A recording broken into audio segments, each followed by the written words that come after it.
প্রায় প্রতি বছরই রমজান মাসকে সামনে রেখে সংযুক্ত আরব আমিরাত জুড়ে হাইপার মার্কেট এবং সুপার মার্কেটগুলিতে ব্যাপক ছাড়ের ঘোষণা আসে। চলতি রমজানেও এর ব্যতিক্রম হয়নি। পবিত্র রমজান মাস উপলক্ষে খাদ্যপণ্যের উপর বিশেষ অফার দেওয়া হয়েছে। এবারও মধ্যপ্রাচ্যের দেশটিতে 10,000-এর বেশি খাদ্য ও অন্যান্য পণ্যে 75% ছাড় দেওয়ার ঘোষণা দেওয়া হয়েছে।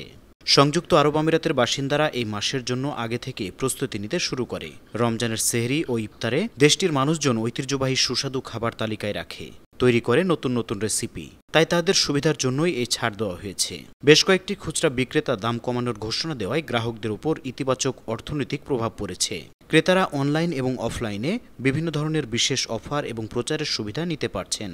ক্রেতারা মুদি, খাদ্য, তাজা পণ্য, হোম অ্যাপ্লায়েন্স, ইলেকট্রনিক্স এবং গৃহসজ্জার সামগ্রীর মতো বিভিন্ন বিভাগের নির্বাচিত পণ্যগুলিতে 60% পর্যন্ত ছাড় পাচ্ছেন।